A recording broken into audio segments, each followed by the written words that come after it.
Bien, creo que estamos en el aire, nos estamos escuchando y a continuación van a presentarse los camaradas que hoy rodean la mesa de comunistas. Tenemos al señor Julián Fava en la extrema derecha. ¿Cómo está, Julián? ¿Qué tal, Juan? ¿Qué tal, compañeros, camaradas, correligionarios? Muy buenas noches. Bueno, en un mundo que cada vez le da más lugar a lo superficial, a lo aparente, a lo inmediato, hay también que recuperar ese mensaje de Francisco que una y otra vez insistía precisamente con el retorno a las formas comunitarias, a la realización de los sueños colectivos desde los lugares de anclaje en el territorio, en cada uno de los lugares que nosotros habitamos, es decir, un retorno a mirarnos cara a cara y a darle lugar a la palabra. Gracias, Julián. No está todavía en plataformas, pero tal vez si se firma el contrato llegue en algún momento la entrega capítulo a capítulo de la historia de vida de Raúl Timerman. Vamos a conocer ahora seguramente un capítulo más. Raúl, bienvenido. Muchísimas gracias, Juan, muchas gracias a todos. Efectivamente, vamos con un nuevo capítulo. Saben que mi nombre completo es Víctor Raúl Timerman, lo expliqué. Y hoy, cuando estábamos terminando de procesar la última encuesta y mirábamos el tema de cuál es el principal problema de los argentinos, me acordé de un integrante de las veladas en casa de mis padres que había escrito algo sobre ese tema que yo les voy a leer hoy.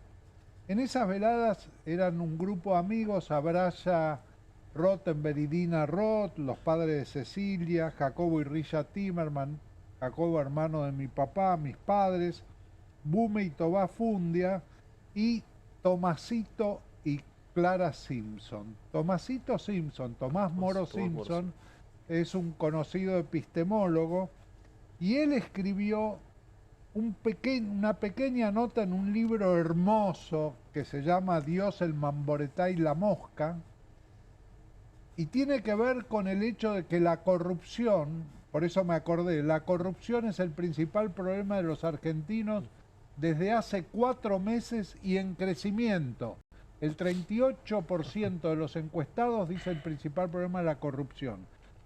La nota de Tomasito Simpson se llama El origen del mal. Tomás vive, tiene 95 años. ¿Desde cuándo existe el mal en la República Argentina? Obsesionado por la demonología nacional, encontré al fin una pista inestimable, dice.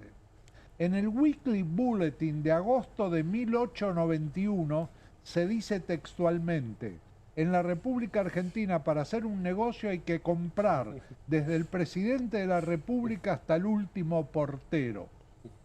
Debo esta referencia a un artículo de Raúl Scalabrini Ortiz en la revista Que. El texto del Weekly Bulletin fue citado por Víctor Molina en la sesión parlamentaria del 9 de agosto de 1891, está en el diario de sesiones de la Cámara de Diputados. Quizás sea útil puntualizar que la práctica del soborno ubicaba a nuestro país en una de las varias tradiciones que integran la cultura occidental. Con dinero se hacen muchas cosas en Atenas, se quejaba ya Genofonte por el siglo IV a.C., cuando los tigres paseaban por Florida y Corrientes. Raúl, perdón, pero qué tradicionalistas que somos en Argentina. Sí. Estoy impresionado, porque ya por lo menos desde 1891 bancando esta tradición. Sí, efectivamente, los problemas nosotros somos capaces de mantenerlos en el tiempo. Efectivamente, bueno, y aparte honrando la tradición helénica, en este caso, ¿no? Y al gran Tomás Moro Simpson, ¿no? Sí, señor. Qué hermosura. Gracias, Raúl. Vamos a seguir con las presentaciones. Está a mi izquierda Fernando Rosso. Te extrañé ayer, Fernando. ¿Cómo estás? ¿Cómo estás, Juan? Sí, son días para pensar muchas cuestiones, con mucha gente conmovida, evidentemente, ¿no? Pero a mí me interesaba problematizar, para decirlo así, o pensar de alguna manera la figura de Francisco como hombre de poder, que lo fue, evidentemente. La institución de la Iglesia como institución de poder, muy ligada al poder en la Argentina y en el mundo, al poder político, quiero decir, ¿no? Y al poder económico. Y la religión como ideología. Si fuese posible intercambiar sobre eso, quizás introduzca algún matiz o algún aporte al debate. Y en la extrema izquierda tenemos a Agustín Rombolá. Bienvenido, Agustín, ¿cómo estás? ¿Qué tal? Buenos días, buenas noches, mejor dicho, para todos acá. Me quedé todo el día de ayer pensando en una enseñanza que me dejó el padre Carlos Acaputo un día. Me contó sobre un profeta que predicaba la esperanza y que nadie le daba ni 5 de pelota. Y se pasó toda su vida, años y años, predicando la esperanza sin que nadie lo escuche, con todos ignorándolo, algunos riéndose de él mismo. Y cuando estaba llegando al final de su vida, en la puerta de su casa, seguía predicando la esperanza y nadie lo escuchaba. Y pasó alguien y le dice: profeta, ¿por qué predica la esperanza si nadie lo escucha? Para no perderla yo, dijo el profeta. Creo que eso fue Francisco. Creo que al final terminó predicando la esperanza y terminó contagiando esa vocación de esperanza en todos nosotros. Y creo que eso es irreversible y por eso transformamos justamente el dolor de su pérdida en esperanza por la reconstrucción de esa fe comunitaria. Tenemos imágenes, bueno, una de las primeras imágenes que trascendieron de lo que es la despedida de los restos de Francisco. Allí el comienzo, ¿no?, de esta despedida, esta ceremonia, bueno, privada, semi-privada tendríamos que decir, porque en realidad estamos viendo imágenes que han recorrido el mundo y son las primeras, ¿no?, de Francisco ya allí descansando en su féretro. Esto recién comienza, ¿no? Bueno, hay toda una serie de rituales que van a desarrollarse en los próximos días y, bueno, la elección del nuevo Papa, a la que también asistiremos seguramente en los próximos días. Ahora también lo que podemos compartir son imágenes de la despedida a Francisco en distintos lugares del mundo, algunos que tienen tal vez una tradición cristiana o católica más fuerte y otros tal vez no tanto. Ahí estamos viendo una imagen de un pequeño altar en Irlanda y flores, ofrendas que la gente le está dejando. Mirá Kenia, estamos hablando de, bueno, África y allí también, si bien no hay una imagen de Francisco en la foto, entiendo que es gente rezando por él. Ahí Londres y esta imagen de Francisco, fíjate, en Rusia, Nueva York y obviamente allí Roma y el Vaticano, una verdadera multitud reunida en ese lugar. Y esto sigue, tenemos imágenes de todas partes del mundo para compartir, ahí las pantallas de Wall Street, también homenajeando a Francisco. ¿Qué es eso? Una estatua, ¿no? Una estatua muy realista de Francisco en Bangkok. Y aquí, bueno, la Basílica de Flores, el barrio de Francisco, donde también, por supuesto, se congregó mucha gente desde ayer. La Catedral Metropolitana de Buenos Aires, donde también, por supuesto, hubo una misa de despedida, donde sigue circulando y desfilando gente incluso hasta hoy. Croacia, Estambul y así. Creo que tenemos algo lindo para compartir que tiene que ver con un texto inédito de Francisco que aparece como prólogo en un libro que todavía no se publicó, pero ya trascendió parte del texto que escribió Francisco para el prólogo del libro, que ya te voy a contar cómo se llama y creo que lo vamos a compartir en pantalla también.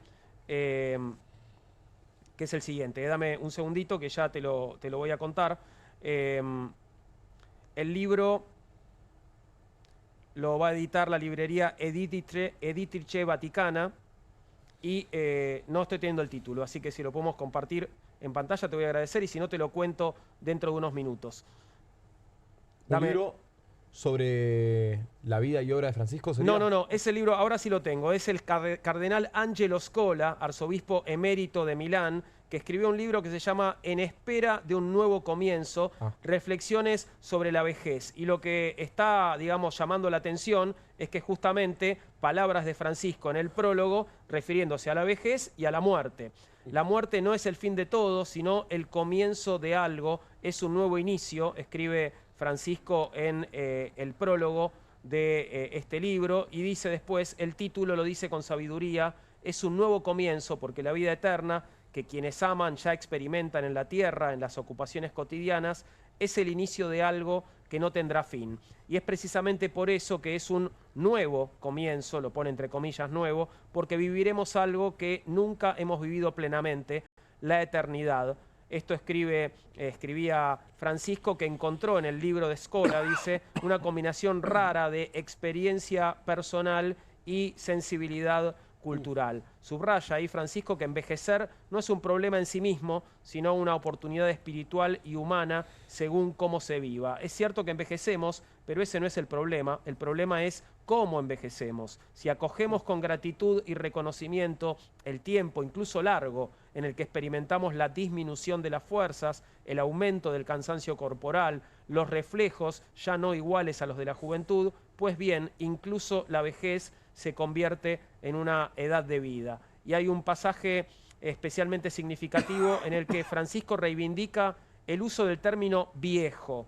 No debemos tener miedo de aceptar el envejecimiento, porque la vida es vida y edulcorar la realidad significa traicionar la verdad de las cosas, devolverle el orgullo a un término que con demasiada frecuencia se considera malsano. Es un gesto que debemos agradecer al cardenal Scola.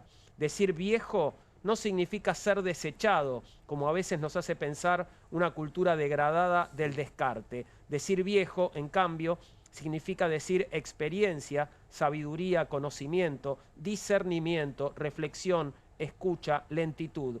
Valores que necesitamos desesperadamente. También aborda el Papa el papel de los abuelos en las sociedades contemporáneas. Es un texto bastante largo, aparentemente, el que ha escrito como prólogo. El papel de los abuelos es de importancia fundamental para el desarrollo equilibrado de los jóvenes y, en última instancia, para una sociedad más pacífica, porque su ejemplo, sus palabras, su sabiduría pueden inculcar en los más jóvenes una visión de largo plazo, la memoria del pasado y el anclaje en valores que perduren.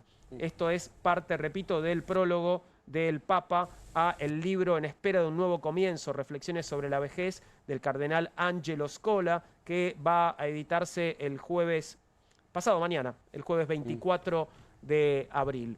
Vos sabés, Juan, una cosa, estaba pensando en la frase esa que habíamos puesto en pantalla, que la muerte no es el fin de todo, sino un nuevo comienzo. Un nuevo comienzo. Tiene una doble lectura. Porque para los que quedan, alguien se muere, y para los que quedan, es un nuevo comienzo, con esa persona que ya no está más. Claro, claro. También tiene esa lectura. Con esa ausencia nueva, ¿no? Sí, exactamente. Y también pensaba, mientras te escuchaba, Juan, leer este prólogo de Francisco en un texto de Benjamin. Vamos a decir una vieja tradición, un filósofo, hablando de comunistas, que fue un marxista heterodoxo, pero también muy influido por la religión, que escribió a fines de la década del 10, comienzo de la década del 20 del siglo pasado, un breve texto llamado Experiencia y Pobreza. Y hablaba de cómo la experiencia estaba rota entre los soldados que volvían de la Primera Guerra y sus familias, quienes los habían sobrevivido. Cuando llegaban, el trauma había sido tal que no había nada para contar de esa experiencia. Y vimos una época muy atravesada por traumas que tienen que ver con la violencia, con la desigualdad, con la inmediatez, en donde parece ser que se ha perdido ese vínculo entre las generaciones que tiene que ver con contar una historia, con contar un relato. Vimos la época en la que la inmediatez parece que se lo lleva puesto todo. Hay algo en lo que está diciendo Francisco que tiene que ver, como me parece, con recuperar para la discusión, pero para transmitir una experiencia, para pelearse con quienes nos antecedieron, etcétera, que tiene que ver con la experiencia de transmitir la palabra como vehículo de la política, digo, la palabra como vehículo precisamente de un relato con sentido que pueda ser discutido, que pueda ser puesto en cuestión. Me parece que hay algo de eso también. Mientras leía las palabras de Francisco y reivindicando la palabra viejo, pensaba en, bueno, qué pasa con los viejos en nuestro país, ¿no? Por un lado, la idea del viejo meado, ¿no? Que viene circulando desde hace un par de años ya como una descalificación, y por otro lado, bueno, dice Francisco, los viejos no están para ser desechados. Digo, pensemos en nuestros jubilados, digo, lo que viven todos los días. Sí. Y lo que pasa cada miércoles cuando van a reclamar La lo cultura suyo, del ¿no? descarte, la que está mirando. Perón ya lo había dicho hace mucho tiempo, no es cuestión de tirar todos los días un viejo por la ventana. Claro. Sabes que tanto ayer como hoy me parece que el clima que se ha generado alrededor después de la muerte de Francisco, o con la muerte de Francisco, tiene como varios registros, ¿no?, de donde se puede abordar la cuestión. Uno es la cuestión de la fe en sí misma y las creencias religiosas de las personas en la Argentina o en el mundo, que no es obviamente que no es cuestionable, puede ser discutible inclusive, ¿no? Porque en términos generales ideológicos puede ser discutible. Generalmente a la izquierda se le atribuye, cualquiera que conoce dice, bueno, pues ustedes, la gente de izquierda, piensan que la religión es el opio del pueblo, ¿no? Esa frase de Marx que existe, pero que yo la estuve repasando estos días y la fui a buscar en base a un escritor, a un intelectual que se llama Michel Louis, que trabajó mucho el tema de la religión, y él cita la frase entera, y Marx dice, la miseria religiosa es por un lado la expresión de la miseria real, y por otro la protesta contra la miseria real. La religión es el suspiro de la criatura oprimida, el corazón de un mundo sin corazón, así como es el espíritu de una situación carente de espíritu. Es el opio del pueblo. Si uno va, él analiza todo lo anterior de la frase, dice, hay una comprensión ahí de lo que es la religión como grito de la criatura oprimida, como forma de expresión y como protesta contra esa opresión, ¿no? Entonces me parece que ahí se puede entender, aunque uno coincida o no, yo hablo como ateo. Aparte, es como que desaparecieron los ateos. Desde ayer escuché que eran todos agnósticos, digamos, ¿no? Que no son ni creen en Dios ni dejan de creer, digamos, ¿no? Más o menos. Y por otro lado, la cuestión de eso es incuestionable, eso es discutible en términos muy generales, pero yo lo que vi es que se discutió poco sobre la Iglesia en sí mismo, ¿no? Y lo que tengo temor, pongamos, o lo que quiero poner en discusión, es que esta angelización que hay sobre la figura de Francisco derrame sobre una institución muy reaccionaria, ¿no? Y que en la Argentina ha cumplido un rol muy reaccionario. De hecho, es la institución más impune quizás que ha quedado de la última dictadura militar, de la que participó activamente, en la que Bergoglio era una jerarquía dentro de la estructura de esa iglesia. Hay muchas discusiones después sobre su itinerario personal en eso, ¿no? Hay acusaciones sobre 2 curas jesuitas desaparecidos, Iorio y Jalix. Hay distintas versiones. Emilio Mignone, en Iglesia y Dictadura, que fue el fundador del CELS, tuvo una hija desaparecida, lo deja mucho más abierto a una acusación, lo retomó Berbisky, Horacio Berbisky a esto también.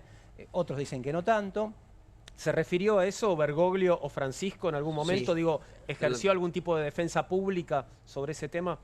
Tan explícito, digamos, que yo conozca, no sé si vos... En la entrevista con Fontevecchia, que una de las 2 entrevistas que él hizo, le pregunta por esa cuestión y la verdad que se explaya bastante, dice, palabras por las menos, la pueden buscar la entrevista, que en algún momento se reunió con Macera, que se reunió incluso con Videla, que a veces que salvó compañeros o curas, etcétera, y otras veces tuvo que hacerse el sota para proteger gente, etcétera. Pero bueno.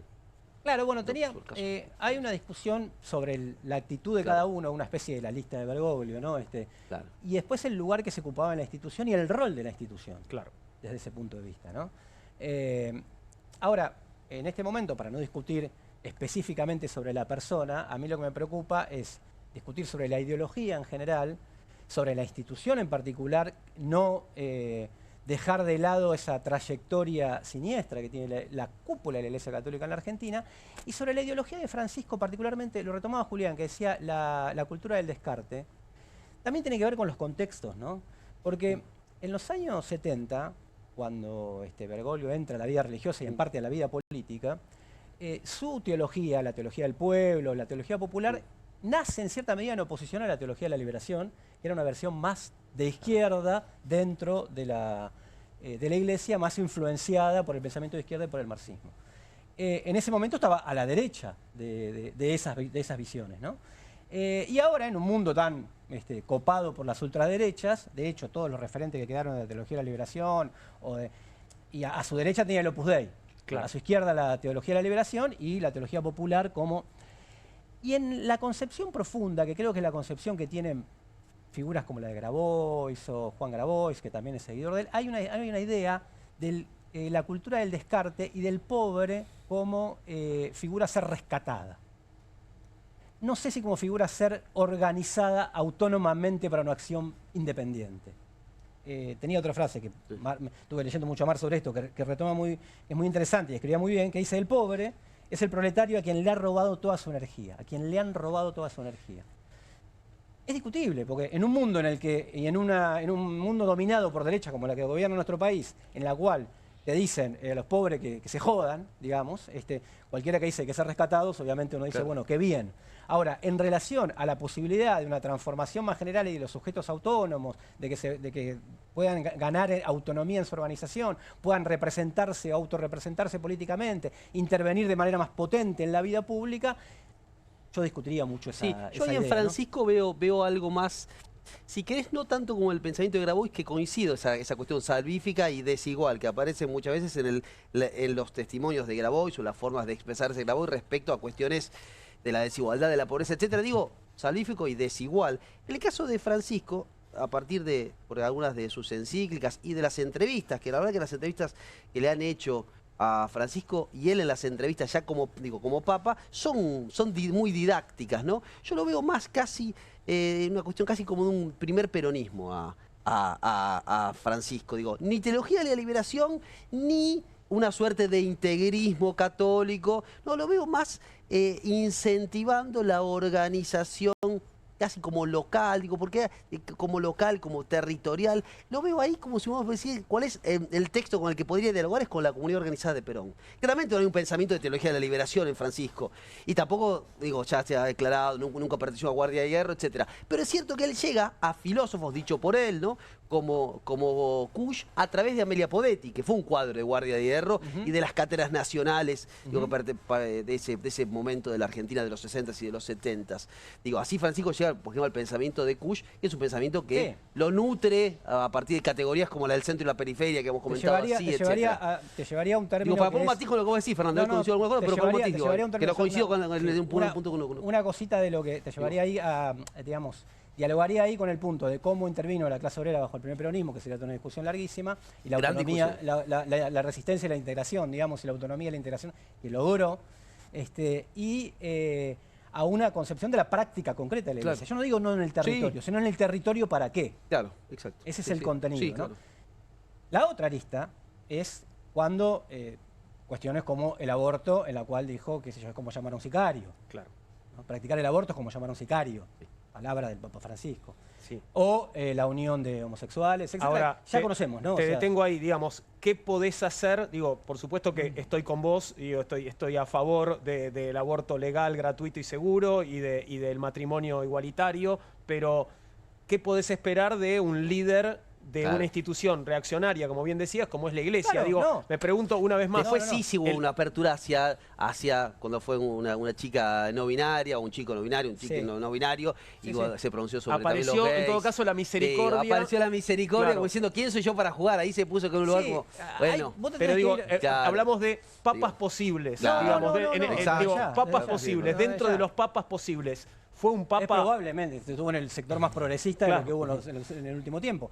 Si nos remitimos al 2013, me acuerdo porque yo, no tiene ninguna importancia, pero dirigía un semanario, un periódico semanal, y no pensábamos que lo iban a elegir, entonces lo habíamos cerrado con todo, noticias, y quizás esperando que salga, y de repente a las 4 o 5 de la tarde dice, habemos papam. Y había una crisis muy importante de la Iglesia. Había una crisis de poder en la Iglesia, para hablar de Bergoglio Sí, como sí. persona Sí, de poder. claro. Había una crisis.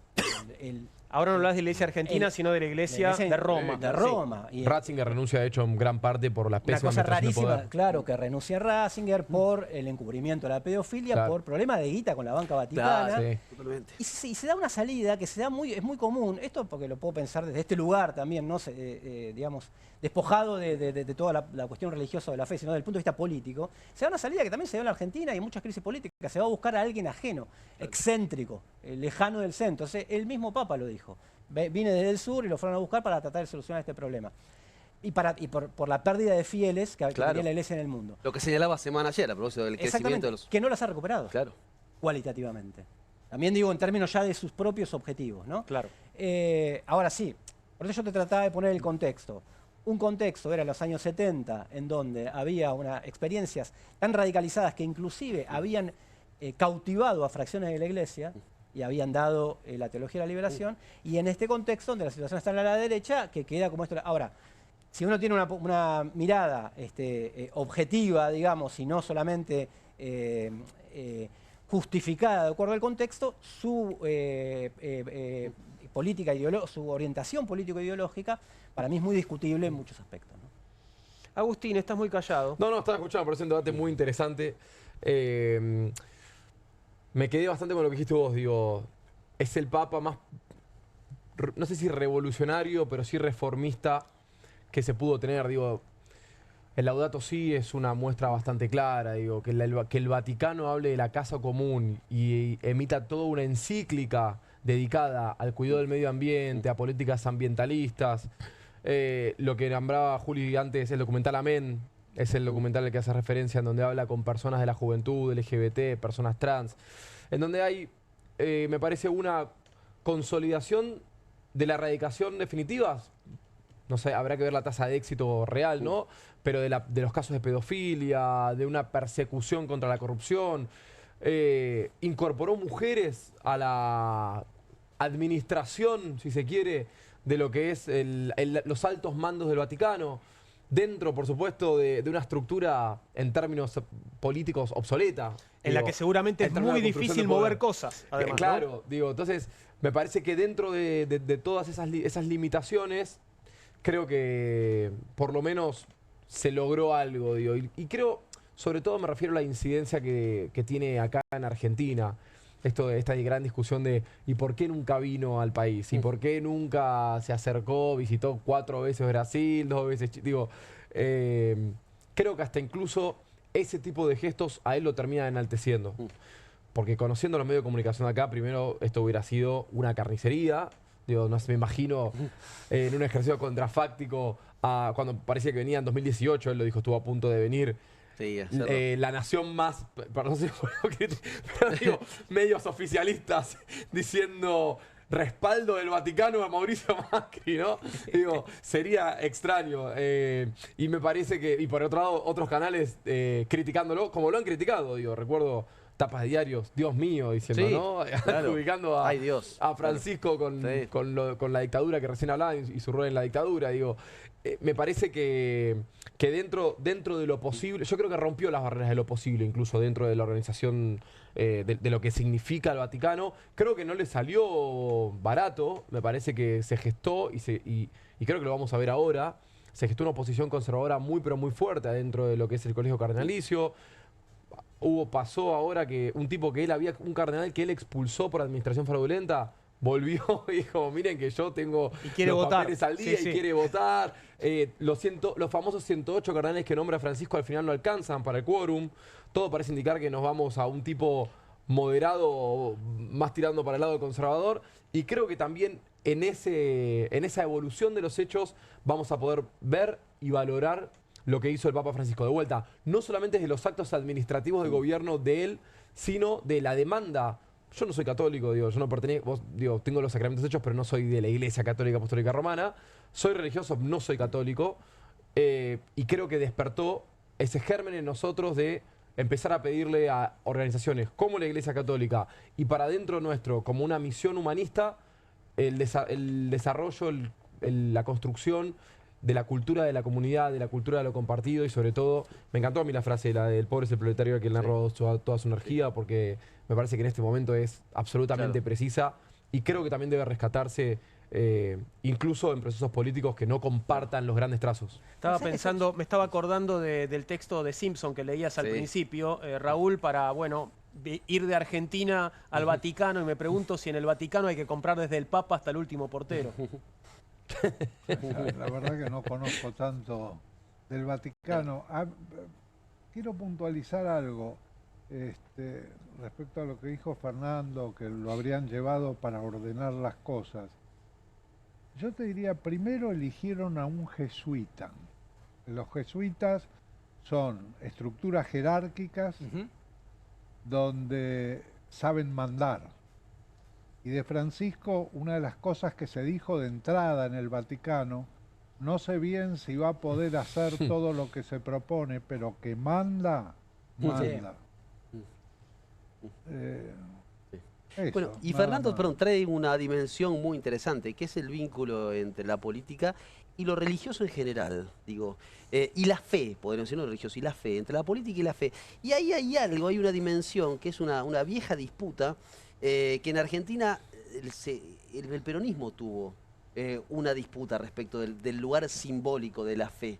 Digamos, del lugar simbólico de la fe, del lugar simbólico de la conducción, del lugar simbólico del ordenamiento, del lugar simbólico también y del lugar en el que se pone la razón frente a la fe. Hay algo ahí, en una Argentina en la que, por ahí después de eso va a hablar Raúl, me va a hacer Raúl, pero en la que Javier Milei ganó apelando, entre otras tantas cosas, a las fuerzas del cielo. A un discurso que tiene también que ver con un aspecto de lo religioso, ¿no? Sí, pero son unas fuerzas del cielo mezcladas con el cielo de Dragon Ball también, ¿no? Es como una cosa un poco rara. Son formas también hay una apelación. Ahí iríamos de nuevo a por qué a gana ese Milei. aspecto. Yo creo que todas esas cosas se lo toleraban para ver si lograba lo otro que los otros no habían logrado, que es controlar la economía, que es lo que estamos discutiendo ahora. Pero me sirve lo que dice Agustín en un sentido. Yo creo que hay que separar la iglesia del Estado. ¿Cuánto más cerca estamos de eso ahora que antes, con este clima, quiero decir, ¿no? Porque es como que el debate está planteado en esta posición, bueno, pero ¿no ves que en la iglesia reconoció y no ves la posibilidad de que en la iglesia logró algunos cambios que no se... Bueno, que el tema de la iglesia lo arregle la gente de la iglesia, digamos, ¿no? Con sus dirigentes, para decirlo de alguna manera. ¿Pero a vos te parece que la congoja, digamos, masiva por la muerte de Francisco acerca a la iglesia al Estado? No, no sé si acerca a la iglesia al Estado. Yo digo que tienen que ir las dos discusiones juntas, o no dejar una discusión por otra. No olvidar una discusión. No olvidar una discusión por otra. Está bien, entonces a mí me parece, y también desde el punto de vista de la lógica de las instituciones políticas, estamos viendo cómo se reelige una monarquía, en última instancia. Una teocracia. Es lo mismo, es una teocracia. Sí, claro. Y eso no se discute, digamos, ¿no? No se discute, digo, no se pone en discusión desde ese punto. Entonces yo veo que eso puede traer, retrotraernos a debates en los que habíamos avanzado. Hay una intervención muy interesante que la rescaté ahora, rascando voces disidentes en esto, que tuve que rascar mucho, de Horacio González, en una asamblea de Carta Abierta año 2013, en donde se lo ve muy crítico de todo el bergoglianismo que había y el papismo que había emergido a partir de que Francisco había sido elegido papa, y recuerda estas dos tradiciones de la iglesia, ¿no? Los vínculos de, efectivamente, Francisco con Guardia de Hierro, con la Universidad del Salvador, con toda una ala más conservadora, y los otros vínculos de los que tenían una visión un poco más transformadora o revolucionaria, tomando lo que decía Agustín. No, a mí me parece que, o por lo menos la disputa que yo quiero dar, o la intervención que quiero matizar, entendiendo que se busca un corazón de un mundo con cada vez menos corazón, para decirlo de alguna manera, se busca una igualdad en un mundo cada vez más desigual, y eso se busca en muchas cosas. Por eso han crecido no solamente la religión, sino muchas religiones, está bien, como ideologías, digamos, a la vez que las discuto como ideologías, como formas ideológicas, o trato de discutirla como formas ideológicas, porque en cierta medida es buscar la reconciliación de una sociedad, voy a citar, y no lo cito nunca más, no lo cito más después en este programa, por lo menos nuevamente a Marx, de una sociedad que no se ha reconciliado consigo misma, y que le cuesta entenderse a sí misma, digamos, desde el punto de vista social, no quiero meterme en otro terreno, entonces se buscan explicaciones, fundamentaciones o alivios en otras explicaciones. Hay marxistas que lo han tomado, Benjamin es uno, Mariátegui es otro, el que ha tomado la dimensión, peruano, José Carlos Mariátegui, la dimensión religiosa de la acción política, inclusive de la acción política socialista. Ahora, a mí me parece que cuando vamos a discutir el punto ideológico y el punto político, corresponde poner un poco las cosas en su lugar, y yo no me ubico desde el lugar de decir qué logró dentro de la iglesia. Yo me ubico del objetivo de qué es lo que logramos nosotros para separar la iglesia del Estado. ¿Y qué es lo que logramos nosotros para que la miseria real sea menos real y no tenga que expresarse solo como miseria religiosa, pongámoslo así, ¿no? Y creo que desde ese lugar trato de juzgar una figura que evidentemente ha tenido una ascendencia y tiene una ascendencia sobre muchas personas, ¿no? Sí, me parece muy interesante el punto. A mí lo que me pasa es que no me pregunto tanto porque creo que ahí estamos en el mismo barco, digamos. Hay que ir por la separación de la iglesia del Estado, la separación total, estoy de acuerdo con el Estado laico, lo que no implica que creo que Francisco nos puede mostrar que podemos construir una sociedad, por ende un Estado más espiritual, más religioso en los términos etimológicos de la palabra, no religare, volver a unir lo que estaba desunido. Me parece que en ese sentido, en un contexto de un individualismo gigante, yo soy krausista, digo, como soy irigoyenista, soy krausista, y yo creo que hay una causa espiritual que a nosotros nos hace construir uno para uno, pero también uno para el universo, uno para el común, parte de un mismo, de un mismo entramado social, identitario, cultural, que nosotros en algún momento lo definimos como una nación que, como trajiste vos otra frase de Abelardo Ramos, quizá en un momento fracasó, pero sí que me parece que vale la pena dar esa pelea, la pelea por la construcción de la nación. Creo que en esa pelea por la construcción de la nación, la espiritualidad, la solidaridad, el patriotismo de la misericordia, esto de quiero tanto a mi país que no quiero que ninguno de mis compatriotas esté en una posición tan desigual con respecto a la mía. Y ese es el baremo del patriotismo. No si le hago un gol en un partido, más yo soy recontra futbolero, o si grito más fuerte que otro, digo. Me parece que eso es una cualidad muy importante que trae Francisco, teniendo en cuenta, por supuesto, que la iglesia fue una causante de grandes males en nuestra sociedad, en la historia reciente y no tanto. Y teniendo eso claro, me parece que hay que aprender de un montón de enseñanzas que nos trae. Y creo que, nuevamente, insisto con esto, la espiritualidad que hemos perdido durante este tiempo, tiempos en donde la individualidad y el dinero son las muestras de la calidad de una persona, que desembocaron en casinos ilegales para los pibes del conurbano y OnlyFans para las pibes del conurbano, que son las dos salidas laborales, lamentablemente, que propone a Libertad Avanza y que las propone con una alta dosis de éxito. Y creo que en ese camino no voy a caer en el se perdieron todos los valores, pero sí creo que nosotros, para nosotros mismos, nuestra educación y nuestra concepción de compatriotas tiene que traer acarreada una profunda espiritualidad y una profunda religión, que es esto, ¿no? El compartir los mismos valores, el compartir un código ético, un piso ético que nos hace inescindibles. Déjame un puntito y voy a retomar porque es interesante esto porque es... voy a retomar a Benjamin y creo que si está bien, si no Julián me va a corregir seguro, que no sé si en las tesis sobre el concepto de historia dice que una de las grandes tragedias del movimiento obrero alemán es que desaprendió su capacidad de odiar. Sí. ¿No? Sí. Y yo creo que Milei ha utilizado muy bien el odio, que a veces es un sentimiento justo. Todos odiamos a De la Rúa cuando nos mató a 40 compañeros en el 2001, lo odiamos. Y el odio nos movió a tirarlo abajo, y fue justo tirarlo abajo. Todos, la clase obrera cordobesa odiaba a Onganía cuando salió el cordobazo y rompió todo con mucho odio. Absolutamente. Dirigido contra quien tenía que ir dirigido. Milei logró diseminar el odio hacia el del costado, hacia el del más abajo. Entonces yo creo que la espiritualidad, el amor, la solidaridad, lo que quiera, es una parte, y hay otra parte que tiene que ver con el odio. Hay una película muy interesante francesa, 1995, que se llama justamente El odio, cuando empiezan las revueltas en las banlieues francesas, en los barrios de la periferia de París. Y yo creo que esto es combinado un poco con eso. Es decir, y creo que quienes buscan liberarse de alguna forma, deberíamos poder reconducir hacia dónde van los responsables, hacia dónde llevar esa bronca, si no lo queremos llamar odio, si suena muy duro, hablando de Orgolio y terminando en el odio. Pero digo que reconducirlo... Los que aman odian. Los que aman odian. Perdón, algo de lo que dice Fer es cierto, digo, Villarruel lo sufrió a la salida de la Basílica San José de Flores. Ahí hubo un debate, hoy hubo un debate en todas las redes sociales diciendo no me gustó lo que le hicieron a Villarruel, y yo le puse, chicaneando en X, que está para eso, ¿no? La unidad es superior a las partes hasta que llega Villarruel. Porque ahí ya no fue superior a las partes, que es uno de los dichos de Bergoglio, ¿no? Y que, bueno, está. Y me pareció justo. Claro. Sí, porque me pareció completamente cínico que una persona que defiende a los genocidas, incluidos los capellanes que bendecían la tortura, que vaya a hablar del amor frente a Bergoglio. Y a la gente le dio bronca. Está bien, bueno, cuestión que no pudimos debatir con Maslatón el otro día, una hermosa entrevista que le hizo en 2014, en donde hablaban de muchas cosas que tenían que ver con esto.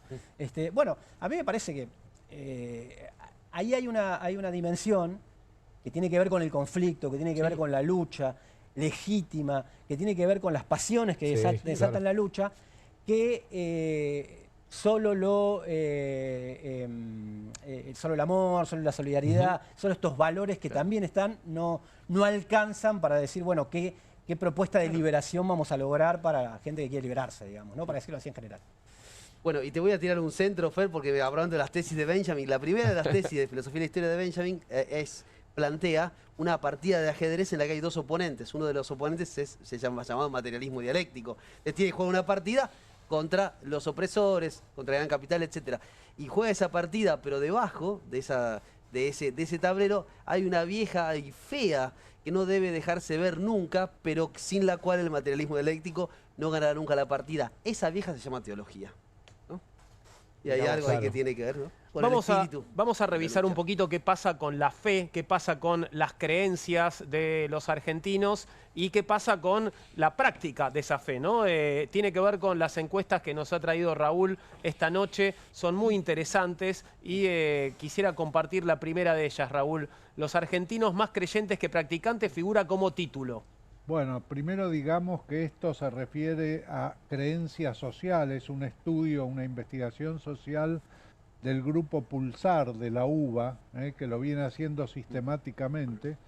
Esta se llama Los Argentinos y el Más Allá, digamos, y toma la parte religiosidad de los argentinos y lo toma en dos aspectos. Primero les pregunta, ¿usted cree en Dios? Y el 74% dice que sí, que cree en Dios. Y hay un 26% que dice que no cree en Dios.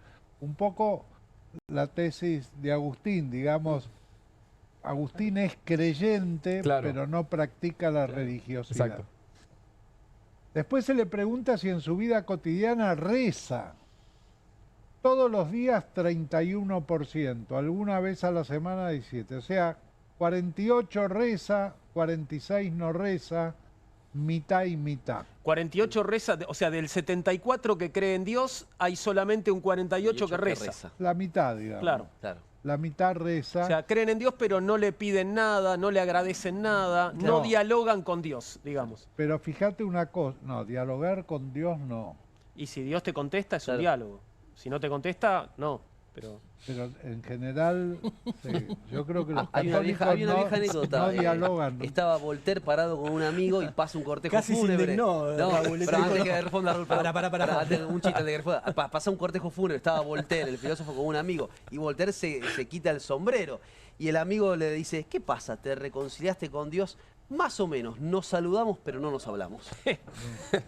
Bien, bueno, lo que es interesante es el rango etario de los que todos los días rezan.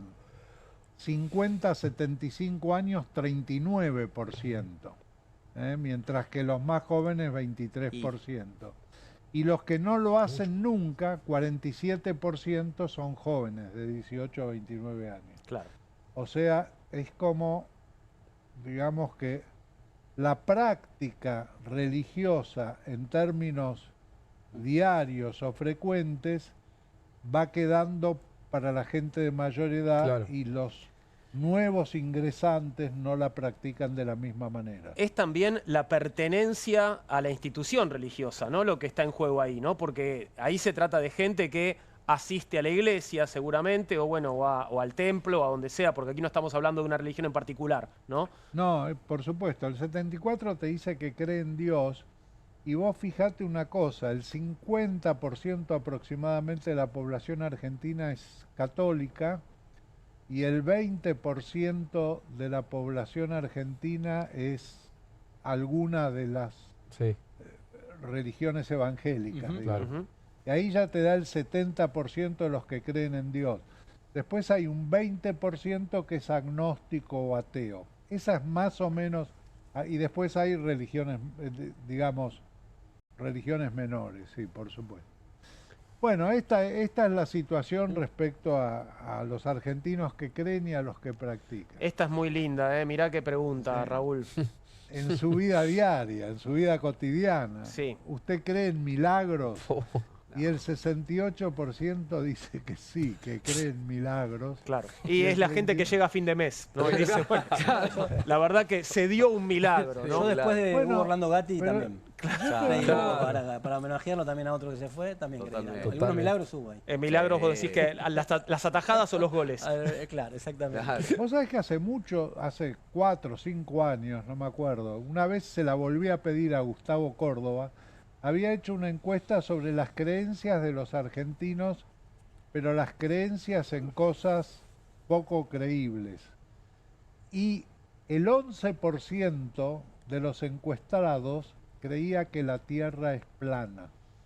¿Cuánto hace de esto? Ah, sí, sí. 4 o 5 años más Ok. o menos. Porque viste que la verdad es que hubo como una especie de moda, ¿no? Del Sí, terraplanismo. Me parece que también estuvo en juego un cierto consumo irónico. Total. ¿No? Hubo gente que fueron como terraplanistas impostados, me Sí, parece. Influencers del terraplanismo. Exactamente. Sí, pero hacen congresos, seminarios, Sí, sí, sí. se juntan, Sí, hay no. organizaciones. Se forman parejitas, ¿no? Hay levante, se Hay de pone todo. el terraplanismo, ¿eh? Sí, No sabía. sí, sí, sí. Pero digo, acá en esta pregunta, ¿existen los milagros? Habría que ver qué entienden Claro. los encuestados por milagro, ¿no? Bueno, muchas veces uno dice, no vas a creer lo que Que me me pasó. Es un milagro. Claro. Claro. Es Eh, un sentido muy amplio, ¿no? Es De- un sentido amplio. Alguien que se salva en un accidente, Claro, dice claro. milagrosamente me salvé.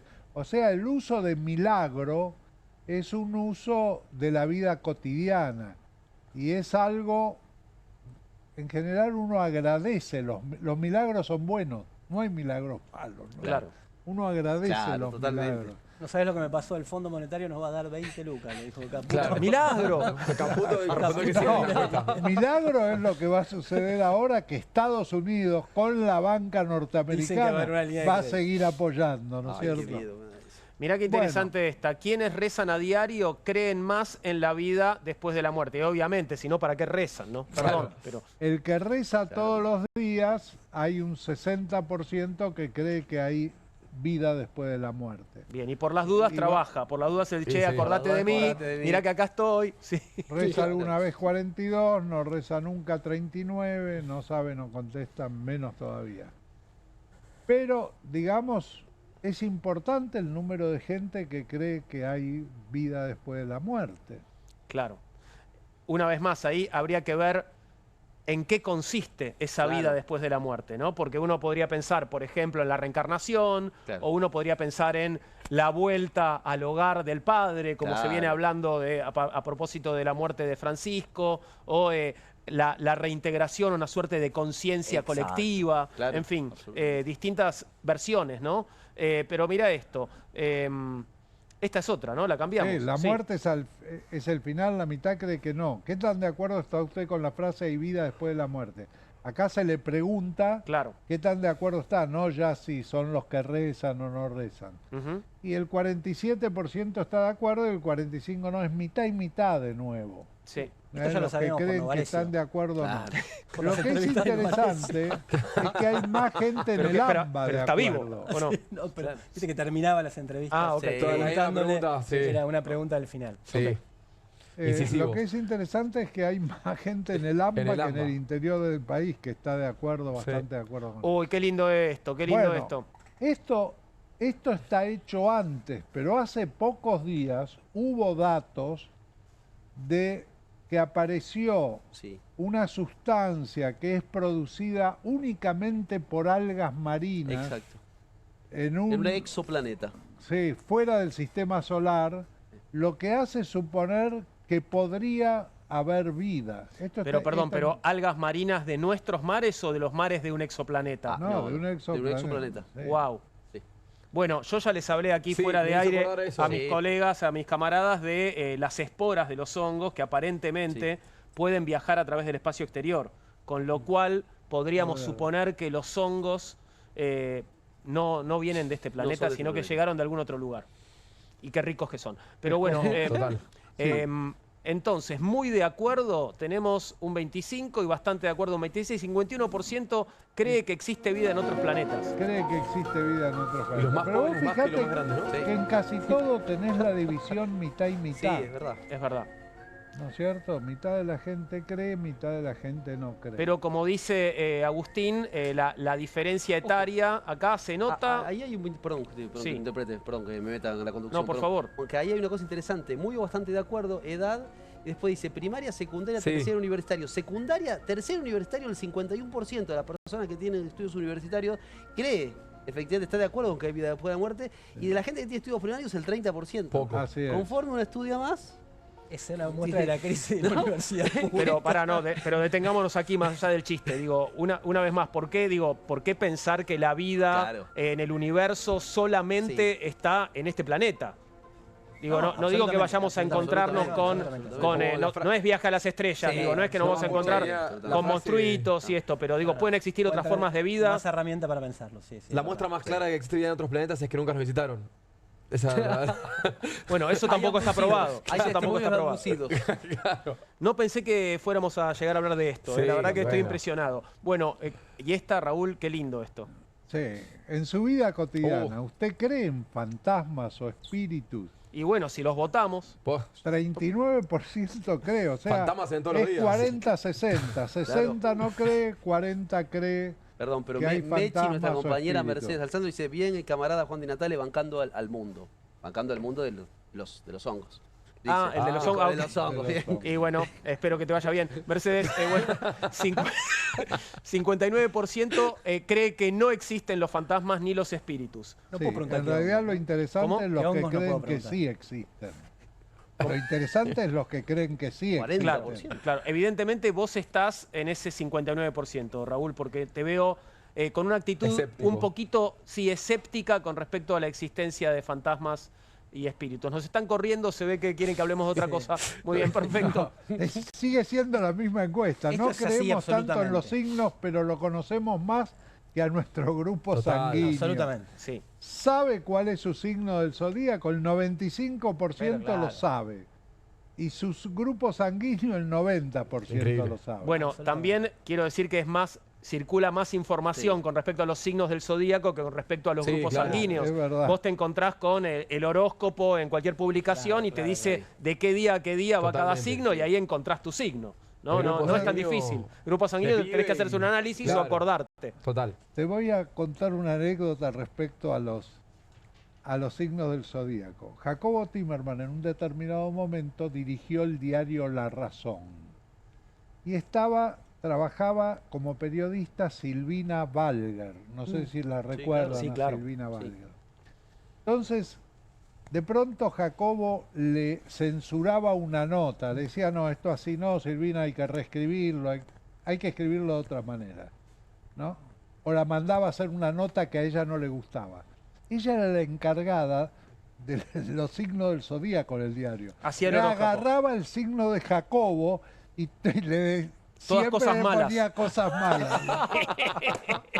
Bueno, así, esto es tal vez un secreto no tan oculto del periodismo, pero la verdad es que ha habido mucha ejercicio de imaginación en la redacción de los horóscopos semanales, ¿no? Esto, Ah, no lo sabía. y no es ciencia. No, está claro, está claro. Pero bueno, la pero fuente hay de consulta gente- puede ser... No, Y- pero Orangel realmente hacía los mapas, digamos. Claro, Orangel se dedicaba en serio. Sí. Se dedicaba Ahora, en serio. quiero volver un poquito a este cuadro porque a mí no me llama la atención que el 95% de la gente sepa cuál es su signo del zodíaco, sino que el 90% sepa cuál es su grupo sanguíneo.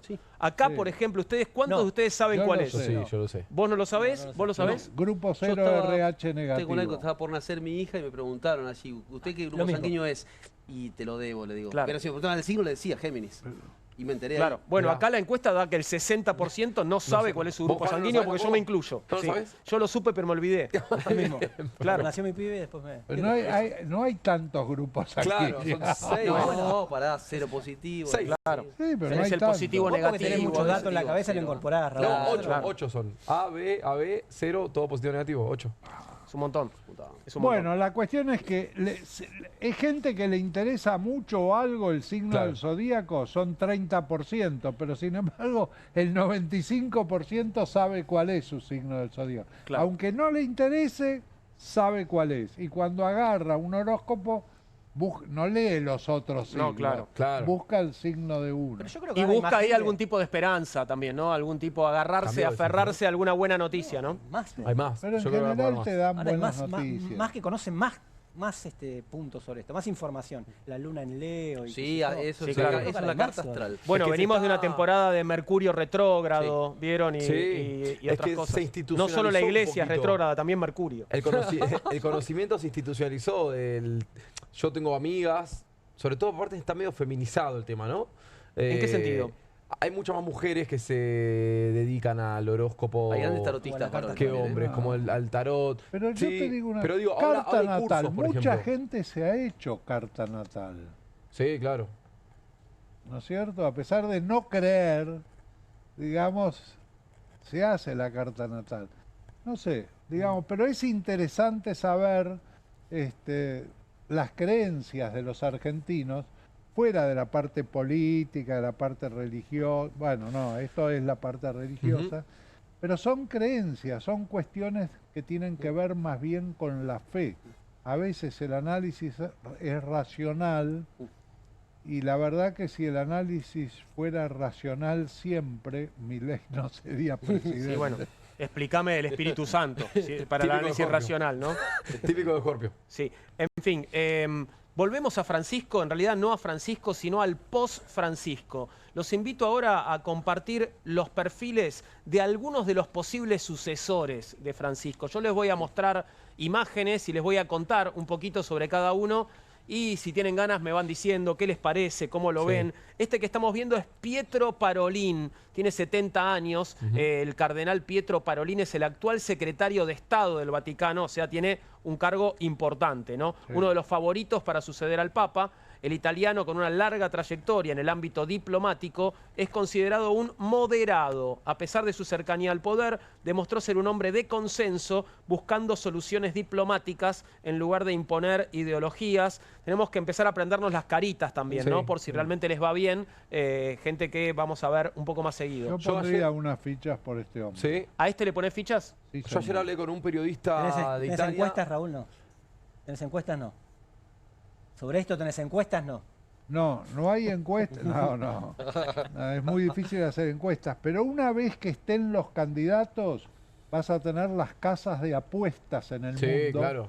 que toman apuestas y digamos ¿Y la te iglesia- hacen la línea. ¿La iglesia tiene digamos, comisión? Seguramente. Hay comisión. Algo a la banca no tengo vaticana. nada, va a ir. no tiene No, nada. Juan, dicen, ayer hablé con un periodista en Italia y dicen que el secretario de Estado no suele ser elegido. Ajá. No. Es una cuestión de costumbre, aunque podría ser elegido, aparentemente Yo una eso le resta ficha le Sí, posibilidades. me preguntan cuál es tu fuente, pero... Ángel, no sé cuál. Ahora después. Ahora después Un paso el Ángelo, número un para que Ángelo. hablen con él, si Ángelo Di quiere. Brito. No, ahora se lo paso, ahora se lo voy a pasar. Alguien que sabe que es Elisabetta Piqué, que escribe en Sí. La Nación, Sí. escribió esta tarde que no nombres, pero sí que está polarizado. Bien. Me parece creíble, digamos, ¿no? Porque Ok. dice que generó todas estas líneas reformistas de Bergoglio, generaron también una reacción fuerte. Y la que iglesia norteamericana. Él en realidad entrevista a un editor de un diario italiano muy importante y que siguió siempre los temas vaticanos y le dice está todo muy polarizado y si tengo que apostar voy a apostar por uno que no va a ser un Francisco II. Bien. No es Sino un que va- chiste. Se llama Alfonso Buono, el periodista. Muy bien. Es real, existe el señor. Bueno, parece lógico. Buena Bueno. fuente. Bien, voy a pasar, porque tenemos 8, así que vamos a ponerle un pasemos poco de más ritmo. rápido, sí. Sí, tenemos a Peter Erdo, ahí lo estás Peter, viendo, sí. salir del auto, el cardenal húngaro. Peter Erdo, perdón si no se pronuncia así, es conocido por sus posturas conservadoras, especialmente en lo relacionado con el matrimonio y los derechos de las personas LGBTQ+.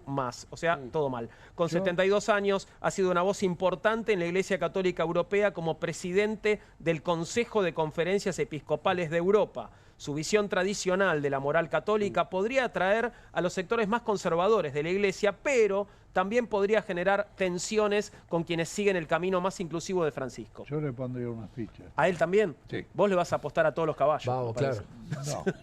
No. Bien. A estos dos A sí. estos dos sí. Ok, no sé si tendrá que ver algo con nosotros por el apellido, porque hablamos de el filipino Sí. Antonio Tagle. El filipino Luis Antonio Tagle es otro, acá sería una paquetería en Buenos Aires, es otro de los grandes nombres en la lista de sucesores. A sus 67 años es el primer cardenal de Filipinas y de ser elegido se convertiría en el primer papa asiático. Tagle es conocido por sus posturas progresistas y su enfoque pastoral inclusivo. En el pasado ha criticado la actitud de la Iglesia hacia las personas divorciadas y las comunidades LGBTQ+, y abogó por una mayor acogida. Este Puede sería un jugarle Francisco en II. contra, que es muy joven Muy para ser pibe. elegido papa. ¿Perdón? Este sería un Francisco II. Claro, sería Otro de las periferias. hasta ahora presentamos un moderado, un conservador y un progresista, Sí. ¿no? Que sería Tagle. Pasemos a Matteo Zuppi. Matteo Zuppi, italiano también, considerado un cercano aliado de Francisco, también es un fuerte candidato. A sus 69 años, Zuppi ha mostrado un enfoque ecuménico y ha sido muy activo en la diplomacia internacional, incluso participando en misiones de paz. Es un defensor del diálogo con las comunidades LGBTQ+, y de una iglesia más abierta y menos dogmática. La cercanía con el Papa saliente podría facilitar su elección, pero también podría generar resistencia entre los sectores más conservadores. ¿Acá apostás o no? Estos son Sí, todos los me gusta francisquistas, ¿no? Me gusta por la Sacando a edad, Erdo. me gusta por la sonrisa, la cara, me transmite paz. Guarda que acá viene un tapado y uno que podría jugar en las predicciones de Nostradamus y en las de Parravicini también. Fridolin Ambongo Besungu, congoleño, 65 años, presidente del Simposio de Conferencias Episcopales de África y Madagascar. El conservador anuló la doctrina de la fiducia suplicante, la cual permitía a los sacerdotes bendecir a parejas no casadas o del mismo sexo en el continente africano. O sea, hay cardenales conservadores también en África. Sí. No porque sea africano va a ser progresista, digamos. Este sería el punto. Puede Bien, tenemos otro africano más, en este caso no congoleño, sino nigeriano, Peter Ebere Okpaleke, 62 años, otra de las opciones africanas, es más de centro que Besungu, a quien describíamos recién, y tiene un bagaje interesante a nivel pastoral. Fue nombrado por Benedicto XVI y recién pudo ocupar su puesto gracias a la determinación de Francisco, que luchó por él cuando su propio país le ponía trabas a su nominación. ¿Puede haber un africano? ¿Cómo la Pero este ven, es más joven la que opción Tagle. africana? Pero es más joven que Tagle, digo. Si a Tagle lo descartan por su juventud... Bueno, lo me descartó parece Raúl, igual que creo que no que vota en está el fuera el Vaticano, nigeriano. ¿no? No, pero yo no lo descarto, leí lo mismo. Tagle, el filipino puede Es muy ser pibe, también. dice. Pero 62. me gustaba el italiano de sonrisa cálida. Supi. Supi, ¿te gustó Supi? Muy bien, pasemos Supi. a Lo voy a anotar Myanmar. por si se da. Ahora, lo vas a anotar a Supi con Z y En doble los que P. estás nombrando, Juan, hay varios que son de países periféricos, uno podría decir, siguiendo esta lógica del Sí. centro y de las periferias. Efectivamente. ¿No? Mira, Así que repasando, allí hay algo. A pesar de que hay una mayoría de cardenales Claro. italianos y españoles. nombramos 2 italianos, un húngaro, un Ahí está. filipino y Sí. 2 africanos hasta Claro. ahora, un congoleño y un nigeriano. Y ahora vamos a ir de vuelta a Asia, ¿no? Porque Charles Maungbo es el arzobispo de Yangon, en Myanmar, Ajá. 76 años, expresó su condena contra la violencia que ha provocado la junta militar del país, especialmente contra las aldeas y las iglesias católicas. Myanmar, un país mayoritariamente budista, ha sido escenario de ataques por parte del régimen militar que también afectaron a la aldea de Monla, su lugar natal, asaltada Claro. por las fuerzas militares en 2022. No sé prácticamente nada sobre Myanmar, pero la situación social y política está muy complicada hace muchos años, me parece, ¿no? Sí. Hubo incrementos de violencia muy grandes en 2022 y 2023. Pero genocidios, ¿eh? Sí. 22.000, 32.000 muertos en los últimos episodios. Y por último, otro italiano, sería el tercer italiano en esta lista de Sí. 8, es Pier Battista Pizzaballa, el cardenal italiano de 60 años, es el patriarca latino de Jerusalén y se posiciona como papable. Si bien nació en Italia, es un hombre que hace mucho tiempo tiene su corazón y su ministerio en lo que sería una iglesia mucho más misionera, con una carrera marcada por la diplomacia y el cuidado de las minorías cristianas en el Oriente Medio. Pizzaballa no solo ha enfrentado desafíos religiosos y políticos, sino que también ha demostrado una habilidad excepcional para navegar las aguas turbulentas de los conflictos regionales. Bien, Sí. a ver, Yo diría hay que lo jugársela por uno de estos 8. No, Estas yo hojas no. las voy a guardar. No, yo Y- definitivamente quiero hacer un llamado al sínodo, ¿no? El sínodo es el que elige. Sí. Sería un error que no sea Suti. Muy bien, acá pongo Raúl. Que no sea. Suti. El italiano. Supi. Supi. Suti. Suti, doble Supi Supi. con Z y doble P. Supi, Doble Mateo P. Supi. Mateo Supi. Esto Sí. lo dije martes 22, 21:30. Yo acá ya te anoté, Raúl. Supi. Julián, ¿por quién vas? Te Yo- recuerdo los nombres. Sí, Paró.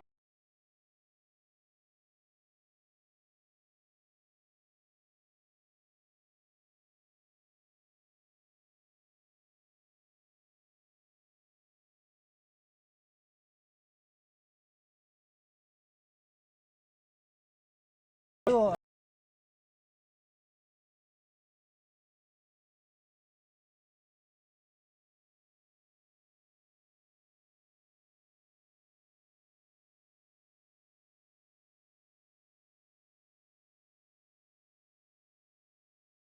que va a ser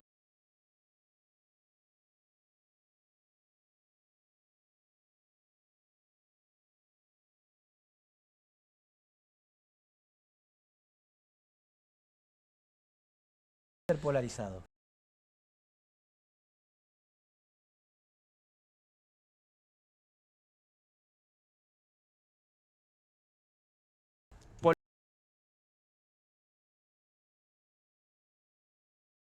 Polarizado. Está decir, italiano, ha un sido italiano. polarizado. ¿Y qué italiano querés? ¿Conservador? ¿Querés moderado? No, ¿Qué- yo no quiero. No, No, bueno, para vos, ya sé que no querés, estamos jugando. El Tano moderado. El Tano moderado. El Tano moderado. moderado. Me parece que el Bueno. moderado es Parolín. No sé así si se que, van a, no sé si se van a jugar a una Secretario de restauración tan ok.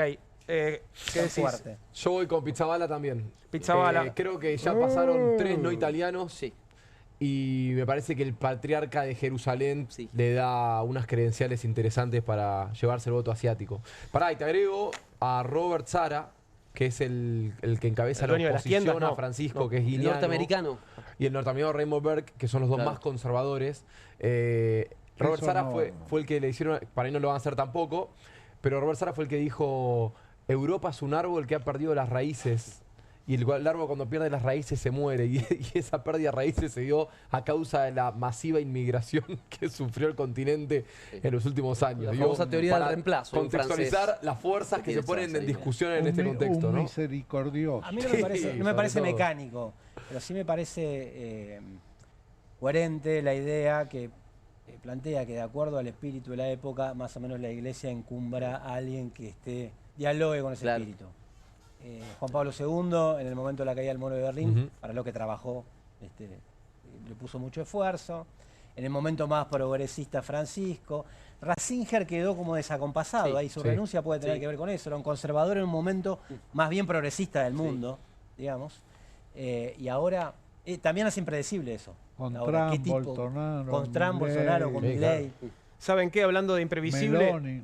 tenemos a Mercedes de Alessandro. Gracias, Mercedes, que está mirando el programa y vota por Antonio Tagle. Y yo, ¿saben por quién voy a votar? Porque voy a hacer mi voto también. Voy a votar por Okpaleke porque me seduce la idea de el Papa Negro y el fin del mundo. Muy Así bien. que quiero estar cuando el mundo se termine y quiero que estemos haciendo el programa y que termine más o menos a esta hora, a las 21:37, pero no hoy, otro día después de que esté el Papa Negro en su misión. Hacemos una pausa y ya volvemos con Comunistas.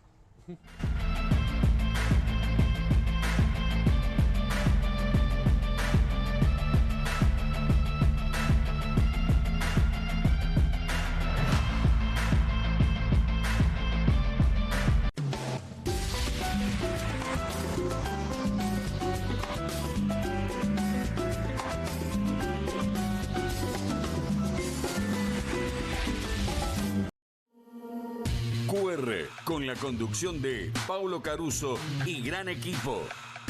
La síntesis del día para un público que valora el periodismo crítico. QR, de lunes a viernes a las 22 por Bravo TV. 1, 2. Bueno, dale, arranca. ¡Pará! ¡Mike! ¿Van a hacer el video con el inodoro con manchas de sarro? Pero si siempre uso lavandina. Eso no lo remueve. ¿Por qué no probás limpiando con Harpic? Que llega a los rincones más difíciles eliminando por completo el sarro y desinfectando. ¡Vamos! Para cualquier desafío que te dé el inodoro, Nada mejor que Harpic. Qué bien me caen los que viven como si nadie los estuviese mirando. La que no se queda en el fueguito. ¿Ves como si nadie te estuviese mirando? Confía en tu frescura. Topline. Seguí la línea de tu frescura. Las casas usan diferentes perfumes. Eligen oler a café en la mañana, a veces a ropa recién lavada y otras a madera. Pero cuando quieren oler a limpio, eligen Prosenex. Sentí el perfume de la limpieza. Prosenex, limpieza que se siente. Llegaron las nuevas galletitas Kofler. Rellenas con el sabor único de Bonobón y el más delicioso chocolate Kofler. Tentate con lo último en galletitas. Straight 8, la nueva herramienta de entrenamiento que te ayudará a pararte más derecho, ensanchar los hombros y alinear la columna para un alivio instantáneo. Todo mientras ayuda a reducir el malestar por encorvarse. Desde el momento en que te lo pones, tu postura comenzará a cambiar. El secreto son sus 8 puntos de apoyo que se involucran en la espalda baja, espalda media, hombros y cuello, trabajando juntos para una alineación perfecta, desarrollando memoria muscular que te enseñará a pararte derecho por años. Me veo más alto, sumo el estómago, me veo en forma. La gente me pregunta si adelgacé, pero es por el Straight 8. Straight 8 es ultra cómodo, enriquecido con fibras de cáñamo que absorben la humedad para que puedas usarlo todo el día sin sudar. Se ajusta fácilmente para que pueda usarse por hombres grandes y corpulentos hasta mujeres pequeñas. Es tan ligero y discreto que puedes llevarlo debajo de la ropa y nadie notará que lo llevas puesto. Es por eso que necesitas Straight 8, para que comiences a pararte más derecho y con más confianza. Los viejos aparatos ortopédicos pueden costar miles de pesos, pero ahora puedes ordenar el nuevo Straight 8 de la línea Serafit. Te ayudará a pararte más derecho, ensanchar los hombros y alinear la columna. Para un alivio instantáneo, todo mientras ayuda a reducir el malestar por encorvarse. Desde el momento en que te lo pones, tu postura comenzará a cambiar. Llame ahora mismo y adquiera su Straight 8. Descubra los productos más novedosos y exclusivos de la línea Serafit en tvcompras.com y obtenga este fantástico producto de TV Compras. Llame ya. No te compartas los datos del celu. ¿Salís? Conectate al ahorro. Con Telecentro Wi-Fi prepago podés tener el giga más barato para usar internet fuera de tu casa. Conseguilo en Mercado Pago y disfrutá 10 gigas desde 599 pesos. Telecentro, conectando con vos. ¿El dolor de garganta arruinó tu día? Confía en Strepsils para darlo vuelta. Su doble efecto actúa de manera local, aliviando el dolor y la inflamación en tan solo 2 minutos. Y con un efecto duradero de hasta por 4 horas. Decile chau al dolor de garganta con Strepsils. Llega la noche más picante de la televisión. Si atacan al periodismo, Perfil se pone bravo. Bravo TV. Periodismo, información y polémicas. Llegan 4 nuevos programas.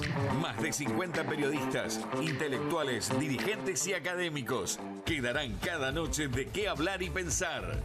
Desde El Canil, lunes a viernes a las 18 horas. Una ronda de periodistas con secretos e información exclusiva. Soy Casta. De lunes a viernes a las 19 horas. Un programa diferente de mujeres, plural y picante. Conducido por Carmela Bárbaro. Comunistas. De lunes a viernes a las 20:30 horas. Una mesa de intelectuales analiza la realidad del país en profundidad. QR. De lunes a viernes a las 22 horas. Con la conducción de Paulo Caruso y gran equipo. La síntesis del día para un público que valora el periodismo crítico. Bravo TV. Lejos del poder. Cerca de la gente. Editorial Planeta presenta Fontevecchia vs. Milei, el nuevo libro de Jorge Fontevecchia. Bitácora del surgimiento de un presidente extremo. Un análisis imprescindible para entender un gobierno impredecible. Fontevecchia vs. Milei. Disponible en ebook y librerías.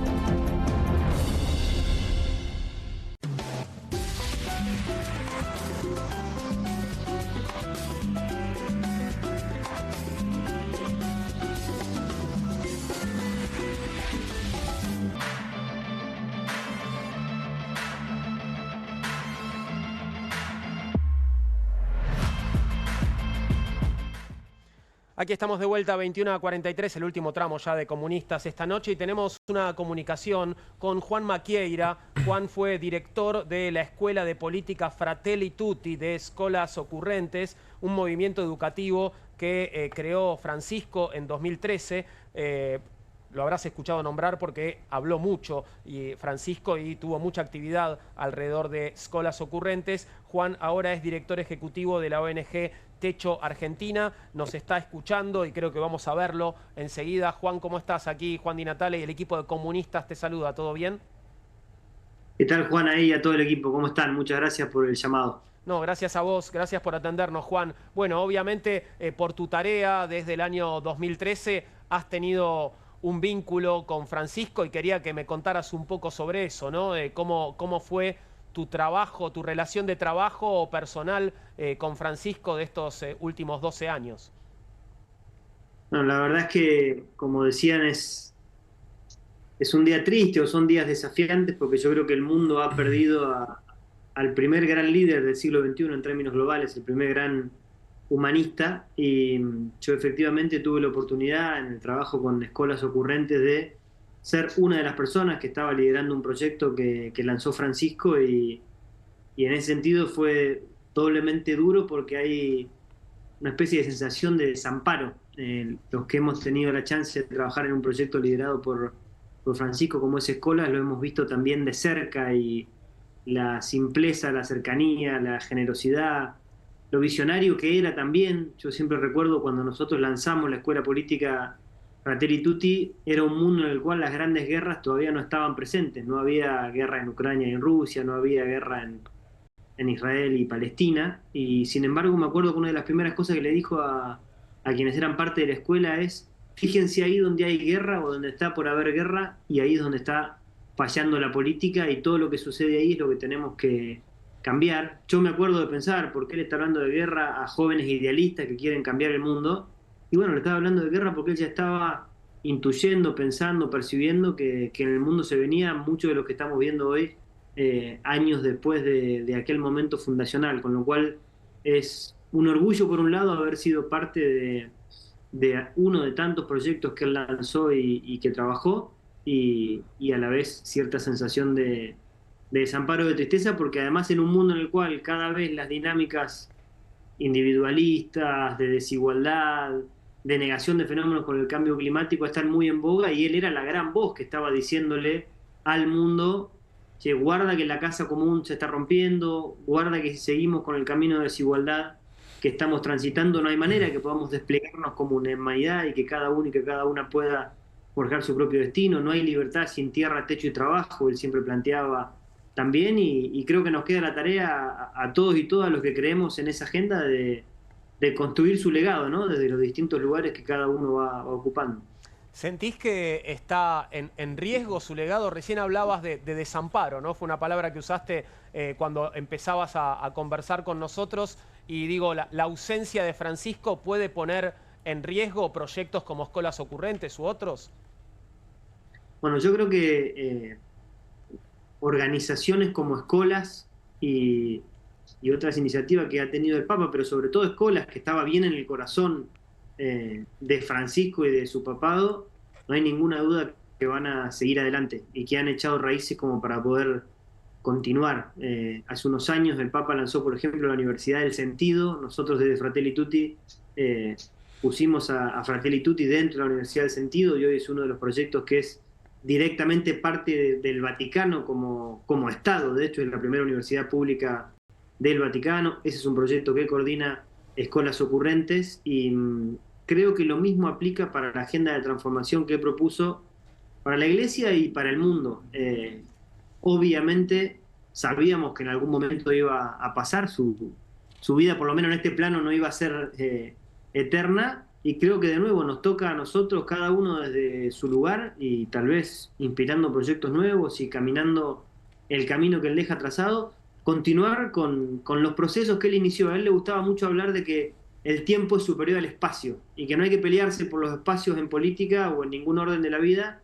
Lo que hay que pensar es cómo construir procesos que tengan fortaleza. Y yo creo que él ha sembrado en Escolas, en la Universidad del Sentido, en Fratelli Tutti y en distintas iniciativas que ha ido promoviendo, en todo el movimiento de los curas de los barrios populares, los hogares de Cristo, toda la labor de los sacerdotes que hay hoy en barrios populares en la Argentina. Es un proceso que definitivamente va a continuar, y que de nuevo cada uno y cada una le toca pensar qué del mensaje, de la prédica, del testimonio de Francisco lo inspira, y sobre eso construir para adelante, porque nos toca a todos construir ese legado. A ustedes como comunicadores haciendo lo que están haciendo hoy, de mantener su nombre vivo y de pensar en su sucesión para que su agenda siga.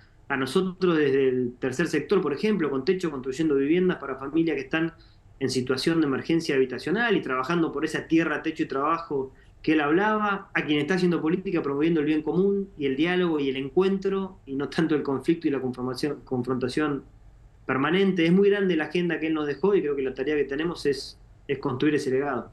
Está claro tu compromiso, Juan, y me imagino el de todos los que han participado de los proyectos y de las iniciativas de Francisco. Ahora, en pocos días, se va a elegir un nuevo papa. ¿Imaginás una continuidad de las políticas de Francisco? ¿Imaginás tal vez un posible giro conservador de la Iglesia de Roma? ¿Qué te parece que puede venir? Yo creo que es muy probable que haya continuidad, seguramente por lo que vienen charlando ustedes y por lo que se puede leer hoy en los medios de comunicación. Gran parte de los cardenales que van a participar del cónclave han sido promovidos por Francisco como Papa. Creo que son 80 de 130 que han sido promovidos por el Papa. Dentro de los que no fueron promovidos por él, hay muchos que también tuvieron cercanía con él y que lo acompañaban y promovían su agenda. Por supuesto hay gente que tiene una mirada distinta, más conservadora en la Iglesia, y tendrán su postura también, pero la impresión es que es muy difícil que nos encontremos con un Papa que vaya directamente en contra de la agenda propuesta por Francisco, porque además Francisco construyó una agenda que tenía reformas y que tenía búsquedas de abrir la Iglesia, sobre todo de abrirla nuevamente a los pobres, a los desplazados, a los inmigrantes, pero lo hizo desde la propia Iglesia, desde el propio Evangelio, y fundamentalmente volviendo a las bases del catolicismo, que es la palabra de Cristo, el testimonio de Cristo. Y Cristo fue un tipo que se pasó la vida caminando entre los pobres, trabajando con los pobres, promoviendo una iglesia, en aquel momento no era todavía la iglesia, pero promoviendo una religión que estuviera cerca del hombre y la mujer común de lo que fue su sociedad. Era un hombre que se acercaba a las mujeres cuando no se podían ni acercar a las mujeres, y las integraba y las seguían.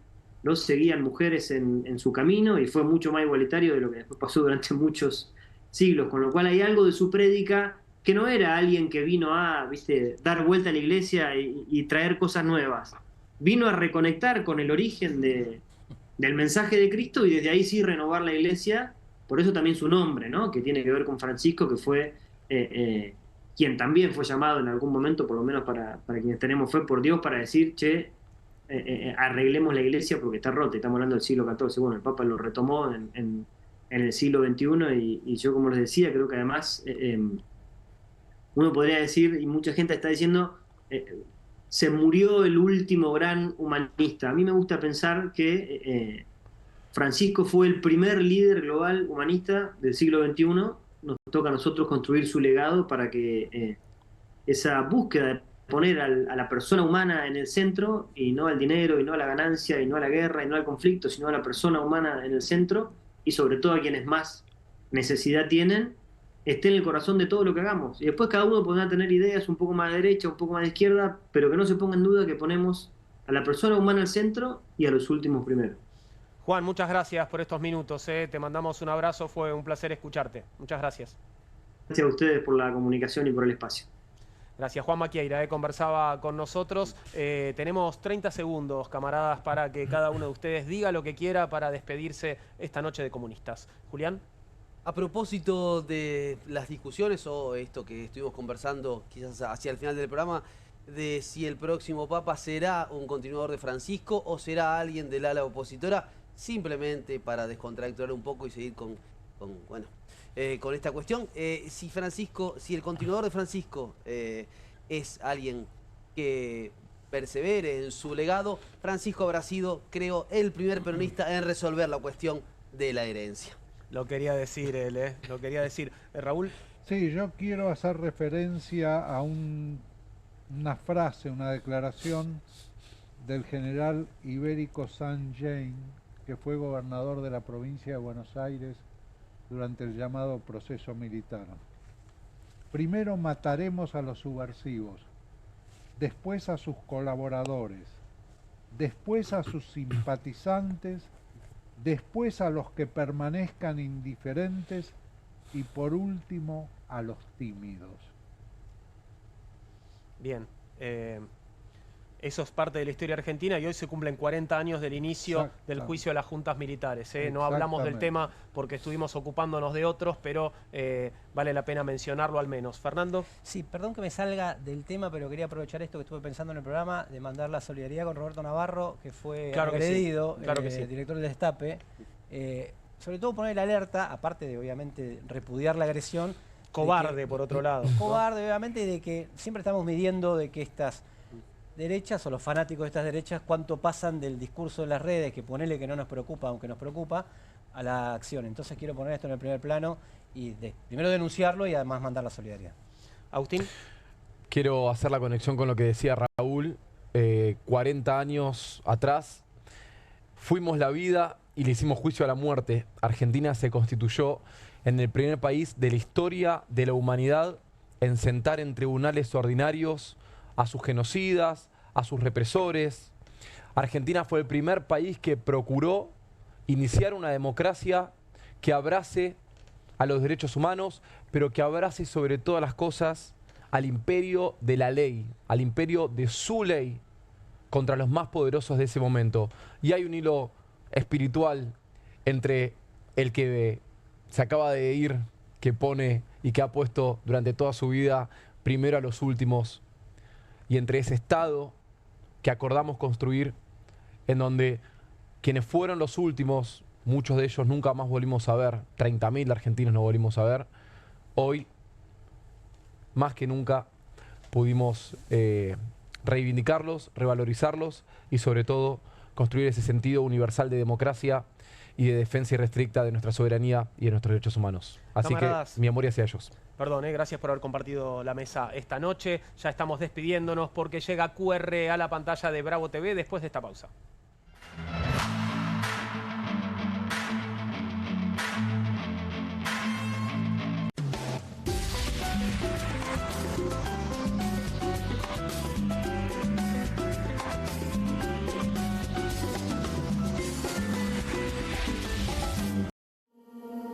QR, con la conducción de Paulo Caruso y gran equipo.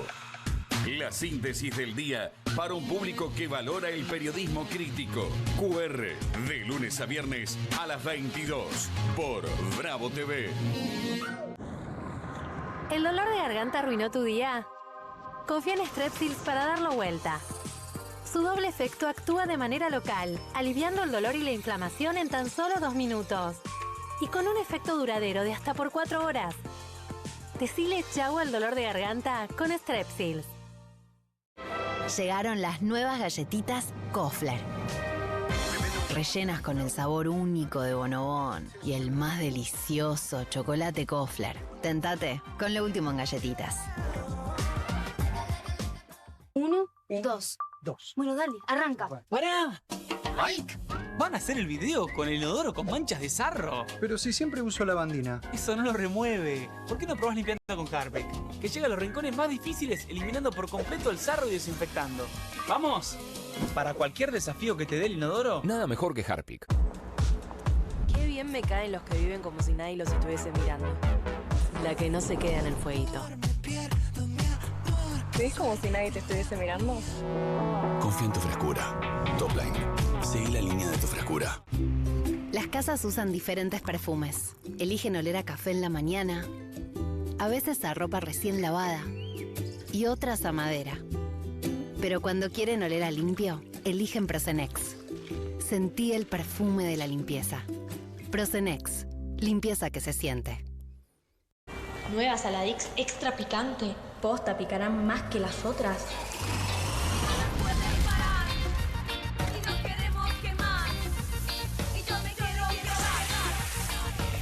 Porque tus ganas de picante son imposibles de apagar. Nueva Saladix extra picante. Hola, soy Katy Michelle con mi nueva Red Copper Square Pan. Es sartén, asadera, molde para horno, olla para pastas y mucho más. Sus paredes altas evitan salpicaduras en las hornallas. Su diseño cuadrado le brinda hasta el doble de espacio de cocción para acomodar más comida. Gracias a su cubierta de cobre, puede resistir los castigos más duros. Estos anillos de cocción de aluminio aseguran que el calor se difunda homogéneamente para que no haya zonas de recalentamiento. Caramelos derretidos pegoteados, no en esta olla. Esta olla reemplaza todo el resto. Llame ahora y tenga su Red Copper Square Pan con tapa de vidrio templado a un precio increíble de presentación. Recibirá el recetario de Katy con platos y postres fáciles. Cada Red Copper Square Pan viene con mi garantía. Téngala en su hogar y le garantizo que le gustará tanto como a mí. No querrá perdérsela. Les aseguro, garantizado. Llame en los próximos 15 minutos y recibirá la canasta de fritura. Además, el accesorio para cocer verduras al vapor o asar un pollo entero. Llame ahora mismo y adquiera su Red Copper Square Pan by Eternity. Pregunte por el juego de cuchillos de 3 piezas para hacer juego con sus sartenes por un pequeño adicional. Son súper afilados y resistentes. Corta una naná como si fuera manteca. El cuchillo fileteador pela el pescado en un instante y pica cebolla súper rápido. Descubra los productos de cocina más novedosos y exclusivos de la línea Eternity en tvcompras.com. Aproveche esta oferta y obtenga este fantástico producto de TV Compras. Llame ya. Estudia en la Facultad de Comunicación y en la mayor redacción de América. USBA, Universidad del Sur de Buenos Aires. La Universidad del Grupo Perfil. Licenciatura en Comunicación Periodística. Licenciatura en Comunicación Institucional. Títulos con reconocimiento oficial y validez nacional. Inscribite a las reuniones informativas en universidad@perfil.com. Aprende comunicación dentro de un medio de comunicación. USBA, Universidad del Sur de Buenos Aires. Editorial Planeta presenta Fontevecchia vs. Milei, el nuevo libro de Jorge Fontevecchia. Bitácora del surgimiento de un presidente extremo. Un análisis imprescindible para entender un gobierno impredecible. Fontevecchia vs. Milei. Disponible en ebook y librerías.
Un minuto pasó de las 10 de la noche y ya está todo listo para que disfrutes de una nueva emisión de QR en la pantalla de Bravo TV con Pablo Caruso y todo su equipo. Pablo, creo que ya está preparado para empezar y para que nos saludemos. ¿Cómo estás, Pablo? Hola, ¿cómo te va, Juan? Después de haber disfrutado de Comunistas. Gracias. La verdad es que la noche de Bravo TV me parece sumamente interesante. Ayer, muy buen programa también, midiendo muy bien. Cada vez somos más, cada vez somos más, Pablo. Y me pone muy, muy feliz, Juan, porque quiere decir que había espacio dentro de la televisión abierta para una propuesta como la de Bravo TV en esta noche periodística, así que de verdad que nos pone muy, muy contentos lo que está pasando.